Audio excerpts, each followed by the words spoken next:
everybody. Good morning. Happy Thursday to you. Thanks for joining us here for Wave Sunrise Extra. I'm Olivia Russell, Shannon Kogan, live at the ISCO Championship this morning. Tawana's keeping a close eye on that forecast, but we have so much to get to with all of this, Shannon. Yeah, you know what we do, and my watch just told me I am off to a great start. I might close all 3 rings today because I've done a lot of walking already. I know, isn't that good? That's a big plus. We're here in the merchandise tent. I'm going to show you guys around here, and I chose this for 2 reasons. First, they have a lot of really cute stuff. Secondly, it's air conditioned in here because I feel like I have been in a sauna. Yeah, we're going to need that AC and tracking those steps while you're out there too, Shannon. We'll catch up with you in just a minute, but first, Tawana, yeah, keeping a close eye on that forecast. And by the way, Amazon Prime does have deals right now on those handheld fans. So as we continue through the summer, probably not a bad idea.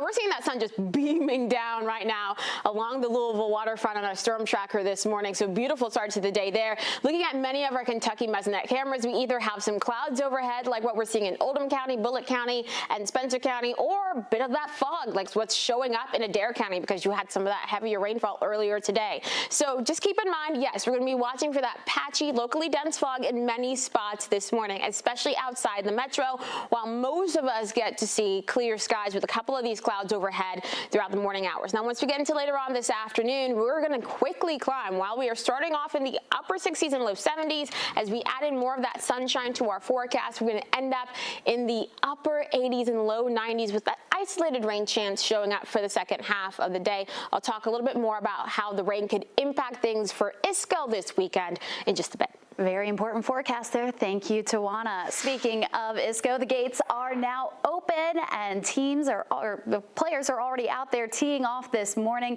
And Shannon Kogan is checking things out in the merch tent. Of course, you're out there shopping, Shannon. Yes, and there's some really cute stuff. Check out these Peter Millar golf shirts. Great high-performance fabric you can check out. But they have a lot of different things. And so neat to buy something, right, that says ISCO tournament here at Hurstbourne Country Club. You can even get a poster. This is a local artist who did this, Tyler Robertson. Golf shirts, tons of other gear, too, that you can get for the ladies. How about this? Hurstbourne Country Club, very cute, Louisville. So lots to do here. You can check this out. I've already seen some fans come inside to see what they can go home with today. And I'm joined by Crosby Dietz. She is a student at UK, and she's an intern for the ISCO Championship. How did you get this job? I have people watching and go, oh, I want my child to do that, or I want to do it. Anybody can reach out and DM or email anyone and see if you can get the opportunity. A lot of people it's available for, and they just don't know it. So really, just send an email. Okay, so what is your role as an intern? I am mainly in hospitality in the winner's circle and like everything upstairs and just making sure everything runs smoothly. The winner's circle. Yes. So is that, I mean, we all know winner's circle from horse racing. Yes. What does it mean when it comes to this golf tournament? So when the tournament concludes, the winner will go in there and everyone that they bring with them, and it's just kind of like a celebration. We have some signs, neon signs in there. That's so It'll be cool. super fun. So you're going to be in there all day long because we're not going to know who the winner is until Yes. Sunday. So I will not be in there today. Today I'll be focusing on the flight deck and just making sure everything runs smoothly. But yeah, it'll be super fun. And the flight deck is where people go for special VIP tickets. Is that right? Correct. Okay. And are there still tickets available for that? Do you know, Crosby? I do not believe so. No. Okay. Okay. But you can still come out here. $50 to get a grounds pass. So it's going to be so much fun. Yes. Are you a golfer? Yes, I am. Oh, that's awesome. My family is. I'm not good at it, but here and there. Well, you know what? I love to play golf. I'm not good at it either. But look at how cute this hat is. Super cute. Oh, I might have to go home with this. Might get it for my mom. Isn't that adorable? Oh, I love it. Look at that, Olivia. Oh, it's so cute. I'm looking for a visor, so scope out a new visor for me there, Shannon. A visor. Do you want? Okay. Well, here's a cute one. Okay. I will be out there tomorrow too, so I know they have a lot. I'll be sure to hit the merch tent there. Thank you, Yes, Shannon. for Have sure. fun. New on Sunrise, police in southern Indiana are investigating after a woman was found dead. Jeffersonville police say it happened just after 2 p.m. yesterday. They were called out to investigate off Goyne Avenue, where they found the woman. Police didn't say if she died naturally, but they did say right now they don't believe there is any danger to the public. Their investigation is underway, so if you have any tips, you should contact Jeffersonville Police. Today, more reaction to the conviction of 2 men, Brooks Houck and Joseph Lawson, in connection to the death of Crystal Rogers. In the decades since she vanished, countless searches haven't led to a crime scene, a murder weapon, or even Rogers' body. Nelson County Sheriff Ramon Pineroa says even though 3 men have now been convicted in the case, the search for information will not stop anytime soon. Pineroa adds that deputies are still trying to solve the Bardstown homicides of Officer Jason Ellis and Crystal's father, Tommy Ballard. I had tears coming down my face in the courtroom when that verdict came out, and it's just a closure. It's a piece of the pie, it's a piece of the puzzle, but we're not done. I would say probably a continuation of this case, and then Tommy Ballard's case, and then there could be a possibility of Jason. The jury in Bowling Green recommended Houck serve a life sentence plus 5 years, and they recommended Joseph Lawson receive a 25-year sentence. Joseph's father, Steve Lawson, will be formally sentenced on August 6th. The jury recommended 17 years for him. A former Kentucky police chief now faces charges of domestic violence that stem from an investigation into an argument. Rick McCubbin is the former police chief of both Bardstown and Shepherdsville police departments. McCubbin is charged with 4th-degree assault, domestic violence, and harassment. According to his citation, LMPD says McCubbin and his 19-year-old stepdaughter argued last month, and the reports claim McCubbin grabbed her by the arms and pinned her against a wall. The complaint later adds that when McCubbin's wife tried to intervene, he then grabbed her and threw her onto a bed. The report says McCubbin then left the house and his wife called police. When LMPD responded, officers reported seeing bruises on the stepdaughter's arm. On top of the charges, a judge ordered McCubbin to have no contact with the 2 women. He has not replied to our request for comment. McCubbin is expected to be back in court later today. Several guns are now out of the hands of 3 kids in Louisville. It comes as Metro leaders try to curb youth violence with kids out of school for the summer. Earlier this week, LMPD got an anonymous tip saying kids had guns at a home on South 20th Street. Officers searched the home and recovered the guns and charged 3 teenagers who they say each had a history of violence. It comes as the city is trying to tamp down on teen gun violence. Chief Humphrey has a clear message for parents. You need to know where your kids are. If I had mechanism to deal with parents better whose kids commit violent crimes or are caught in doing these types of crimes, I would prosecute parents all day long. But we have to do something differently in this community when it comes to dealing with kids. It's extremely frustrating, and you're selling these kids short. It's the anonymous tip line that LMPD says helps them in this case. So if you see something and want to report it anonymously, the tip line is 574-LMPD. Kentucky State lawmaker Daniel Grossberg will face a public ethics hearing after the Ethics Commission found probable cause for 3 violations. Those votes came during a meeting in Frankfort. Grossberg has been accused of sending inappropriate text messages to women and entering a quid pro quo agreement with a business owner. He's denied any wrongdoing. The commission offered Grossberg and his attorneys a chance to negotiate a settlement. Otherwise, they'll move to a public hearing where witnesses can testify. Nearly 2,000 Kentucky officers will soon wear new life-saving body armor. In 2024, the state's General Assembly set aside $15 million to create the Body Armor Grant Program. Before the program, around 1 in 5 of Kentucky's officers either had an expired vest or had no vest at all. Louisville Parks and Rec is preparing to repair damage after they say someone drove through Shawnee Park, messing up the freshly painted basketball court. The court is where the annual Dirt Bowl is held every year. It's the 2nd oldest summer basketball league in the country. Based on the damage, a driver did burnouts and left tire marks all over the court design. Parks and Rec says cameras caught a black Dodge Challenger with a chrome gas cap in the area around 6:30 yesterday morning. Dirt Bowl organizers say it breaks their hearts to see, but it's not going to make them step back. It's not going to stop us, though, because somebody came down and was like, they made a statement. Okay, cool. We're going to make a statement, too, because what we do and what we bring to the community is unmatched in Louisville. Despite the hurt, organizers say they're grateful for the community for coming together and showing how much the Dirt Bowl means to them. They plan to stick with their schedule this weekend, with the first game tipping off at 10 o'clock Saturday morning. Stick with us after the break. Recovery efforts are still underway as more than 100 people are missing in Texas. What Indiana Task Force 1 is helping to do.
At least 120 people are confirmed dead, and more than 160 are still missing after the catastrophic flooding in central Texas.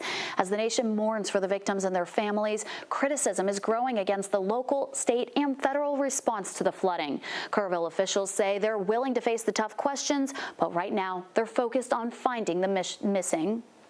After you all go home or go to the next story, we will still be here. We live here. I just view this loss of life in such a mass way as being totally inexcusable. And I believe that there were failures at every level of government, and no one wants to be held accountable for it. Texas Governor Greg Abbott issued a proclamation that identifies items, including legislation aimed at improving early warning systems for flooding and providing relief funding for those impacted by the flooding in central Texas. A team of Indiana rescue specialists is now in Texas, helping to look for more than 160 missing people after the flash floods roared and slammed into communities there. This is video of Indiana Task Force 1 packing up their gear for the mission. Nearly 50 people were support search and rescue teams in Kerr County, which saw some of the heaviest floodwaters. They joined the more than 2,000 people, all looking to either reunite families or give them some closure. More than 100 people are confirmed dead because of the floods. And this tragedy has spawned conversations nationwide about making sure weather alerts and warning systems send out messages in a timely fashion. Back in April, at least 7 people in Kentucky died because of statewide flooding. And in 2022, 45 people died from floods in the eastern part of the Commonwealth. Pike County's emergency management director says it's crucial to take every warning seriously. The strength of water, people just underestimate a whole lot. Don't ever take those for granted. Be serious about those watches and warnings. If there's something that you can sign up for to get an alert or a warning, do that. And one of the ways you can sign up for alerts is by downloading the Wave Weather app, and you can get alerts sent directly to your phone. Gray Television is coming together to raise money for the Texas flood relief efforts. You can donate right now by scanning that QR code on your screen or by visiting togetherfortx.com. We've already raised nearly $50,000 for the Salvation Army. And tune in on Sunday afternoon at 2 o'clock for a 30-minute Together for Texas special. But Tawana, those alerts on the Wave Weather app are just so important to download. Yeah, and you can always make sure that it's set for your location, and that way, even if you are traveling, doesn't even matter if it's in the country, outside the country, we can even get that notification straight to your phone. I was in vacation in Spain a couple of years ago, and I got an alert saying that there was rain moving towards us. So it is very, very helpful. Now for today, we're not going to be looking at a lot of rain in the forecast. We are going to see more of that sunshine, seeing some of these lower level clouds and some patchy fog showing up on many of our Kentucky Mesonet cameras. More of that fog showing up towards parts of Hardin County, including into E-Town. A lot of this is elevated in this particular area, but keep in mind as you were traveling a bit more through some of those hillier locations, you can run into even lower visibility. And parts of Hardin County seeing visibility down to nothing as of right now. Same thing in parts of Du Bois County and even in parts of Lawrence County. So just take it slow as you're heading out. Now the sun has been out for about an hour now, so we're getting to the point where we're going to see gradual improvement throughout the rest of the morning. Outside of those low-level clouds, outside of the fog, a lot of us getting to enjoy blue skies and sunshine this morning. High pressure in control of our weather right now. We were watching a couple of strong thunderstorms moving through portions of the Midwest. Those have since fallen apart, but we could see some of those clouds trying to drift our way for later on today. Temperatures right now in the upper 60s and low 70s, so pretty comfortable for this time of the year. I've heard so many people this morning say it feels like a sauna outside. The sticky meter validates that as we're in that sticky category again to start off yet another summer day. Once we head into later on this afternoon, we'll see those highs in the upper 80s, low 90s, still keeping that humidity around, and we'll watch for one or two of those isolated downpours moving through for the afternoon and into portions of this evening. But once we get into the overnight hours, we will dry out. Your temperatures will fall down into the 60s and low 70s. Tomorrow, we'll keep that sunshine and that heat around with only a small rain chance. Now a front moves towards us Saturday and Sunday. This will help to increase our rain chances. First, seeing those scattered storms trying to show up for the second half of your Saturday. Then again on Sunday, we see even better rain chances across the region. And of course, that's the day that Racing Louisville plays Lexington, so that would make sense that there's some sort of rain chance for a racing game. Once we head into Monday and Tuesday, we're going to be dealing with those highs back into the 90s, mid-90s for Tuesday and Wednesday. Another front arrives for the end of next week, helping to increase our rain chances, helping to break a lot of that heat across the region. And potentially, once that makes its way out of our area, we can finally see some drier conditions actually sticking around for a while, and we could even get to enjoy some slightly lower humidity across the area. So a lot to look forward to. Just keep an eye on the Wave Weather app. Yeah, a lot to look forward to for sure. Thanks, Tawana. Well, just ahead, it's not all about the competition for golfers in Wave Country for the ISCO tournament. I'll tell you how they're spending time with kids in our community and what it means to them. That's all coming up.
Road crews are closer to reopening a Louisville intersection after a water main break caused a huge crater in the ground. This picture shows some of the progress crews have made at the intersection of 7th Street Road and Berry Boulevard.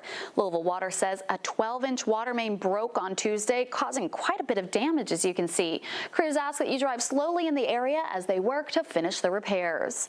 Starting tomorrow, you'll have to watch out for road closures near downtown Louisville. The intersection of Main Street and Story Avenue will be closed for paving. That's happening Friday, starting at 7 p.m. until Monday at 6 a.m. There are detours set up in the area. The closures are part of an effort to convert Main Street into a two-way. There will be new traffic signs put up, wider sidewalks and bike lanes, along with other street work. The project began in March and is set to be finished in the coming weeks. An Indiana state representative wants to make driving between Louisville and southern Indiana safer. Wendy Dant-Chester is hosting a town hall to discuss safety on the 2nd Street Bridge. The meeting starts at 3:30 next Wednesday at Clarksville Town Hall. KYTC reports that more than 220,000 cars drive over the bridge every day. Chester says representatives from Jeffersonville, Clarksville, and Louisville will be at the meeting. Chester will also host another town hall earlier that same day. Indiana State Police will join her to talk about common scams and how to avoid becoming a victim. That meeting starts at noon at the Ken Ellis Senior Center in Jeffersonville.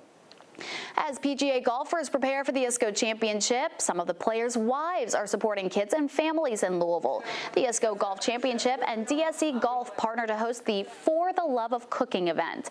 Volunteers from the PGA Tour Wives Association met foster kids from Sunrise Children's Services. Girls in foster care learned how to make several dishes while getting to know who could be positive female role models. Really what we were about is pointing people to a unique purpose, letting people know that there's more within their lives than the cards they've been dealt, and cooking has an opportunity to do that.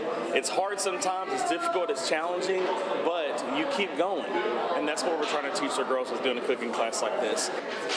A reminder, tickets are still available for the ISCO Championship. But before hitting the green with the competition, a group of pro golfers got to play putt-putt with patients at a local children's hospital. They took time to visit with patients dealing with diabetes at the Novak Center for Children's Health. They were able to hit a couple of rounds with the kids and give some tips on the mini putt-putt course set up in the hospital lobby. A new community playground will open this fall in Norton Commons. Grove Park will be located inside the North Village. The purpose of the new park is to expose kids and families to new imaginative ways to play. That includes a farmhouse-style house with a play theater and a music-themed cottage. Grove Park will be located near Grove Pool and expand the outdoor space that already has a splash pad, slides, and covered patio. The new park is set to open this fall. You can support local businesses at a Buy Local fair happening this weekend. The event will be hosted this Sunday from noon to 4 p.m. at Iroquois Park. Local businesses will be there selling their merchandise between the amphitheater and the playground. There will also be artists, food, drinks, and more. Admission and parking is free. The fair is still looking for volunteers, though, to help out with the event, and volunteers will even get a free t-shirt plus a $10 voucher to use there. An event is returning back to Udell Gardens for its 7th year. It's Bourbon and Botanicals. There's live music, food, and more. The event is happening today. The ticket prices vary depending on what activities you take part in, though. To learn more and to get your tickets, just visit udellgardens.org. Thanks so much for watching Wave Sunrise Extra. Have fun if you're heading out to the ISCO Championship. Have a great day.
This Wave News Update is sponsored by Oxmoor Auto Group. Good morning, I'm Olivia Russell. You're watching Wave. Today, PGA golfers are taking over Hurstbourne Country Club as action has already started in the ISCO Championship. The gates opened about 45 minutes ago when the first group teed off. They've welcomed back some of the area's favorite golfers, including 5 St. X graduates that are competing in the ISCO Championship. They've spent the week practicing and getting used to the course, and today is the first day of competition. So if you want to check out the action, they still have tickets available online. And if you're headed out in that direction, good news for you here. You won't have to deal with any traffic. Everything looks good. Not seeing any delays out there. Traffic map all green right now. Now let's check in with meteorologist Tawana Andrew. And for this morning, while many of us are getting that sun beaming down on us, the others are dealing with this, some patchy, locally dense fog in many locations that we're watching, anywhere from parts of Hardin County all the way up towards portions of Lawrence County, even Franklin County getting in on some of this fog this morning. But thankfully, now that sun is up and our temperatures will start rising soon, that will help to mix out a lot of that fog that we are dealing with, especially towards the 8, 9, 10 o'clock time frame. Temperatures are still mainly in those 60s and low 70s. We'll end up near 90 degrees for a high later on this afternoon with that mix of sun and clouds across the region. Eventually, though, we could see another set of isolated downpours this afternoon, but most of us, once again, looking to remain dry. As we look ahead to the next 10 days, here's what we have going on for tomorrow. Plenty of that sunshine and some of that heat still around, especially once we head into the weekend. We'll keep some of that heat initially with scattered showers and thunderstorms for portions of your Saturday. A better rain chance on Sunday. Calming down a bit for Monday and Tuesday before yet another front arrives for the end of next week.